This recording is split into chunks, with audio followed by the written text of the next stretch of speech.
Hello, bonjour. Aujourd'hui, nous allons parler du prince Harry et de Meghan Markle. On va parler du rôle du prince Harry si, par exemple, la reine devait ne pas être bien, ne pas continuer son rôle de reine, serait incapacitée. Si vous vous souvenez, il y a quelques vidéos de ça, je vous avais parlé du fait que la reine était malade et que si elle tombait malade et que le prince William et le prince Charles n'étaient pas disponibles, ce serait le prince Harry et le prince Andrew qui devaient représenter la reine, prendre la décision par rapport au rôle qu'elle tient, remplacer la reine et être des exécuteurs. J'avais dit qu'il y avait des gens qui demandaient à ce qu'on enlève le prince Harry et le prince Andrew des charges-là, parce que soi-disant, ils ne représentaient plus la couronne et soi-disant, ils avaient embarrassé la reine. On nous apprend que la librairie de la Chambre des communes vient de donner des indications sur si la reine devenait malade et ne pouvait plus assumer son rôle.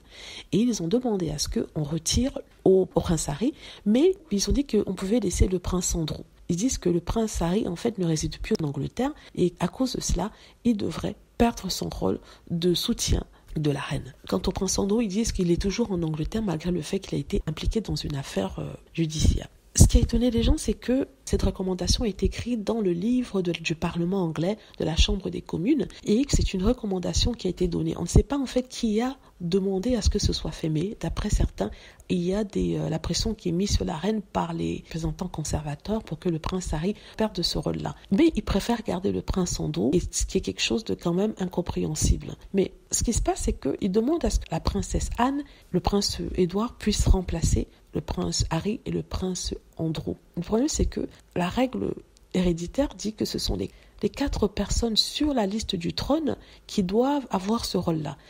Et quand on dit 4 personnes, on a le prince Charles, le prince William, le prince Andrew et le prince Harry.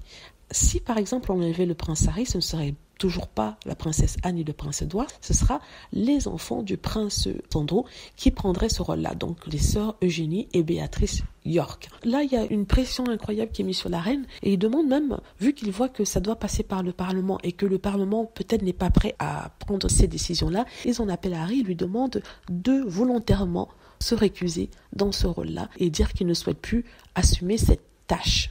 Ce qui est ridicule parce que je ne crois pas qu'Harry puisse le faire. Et si Harry venait à le faire, je suis sûre qu'on lui reprocherait de l'avoir fait.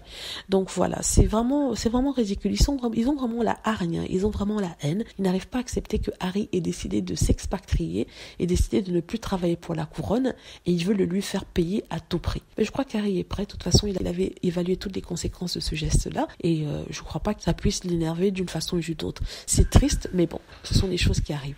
Dites-moi ce que vous en pensez. J'espère que vous avez aimé la vidéo. N'hésitez pas à cliquer sur like si c'est le cas, à vous abonner pour plus de vidéos et à cliquer sur la petite cloche afin d'être averti lorsque je poste une nouvelle vidéo. Merci.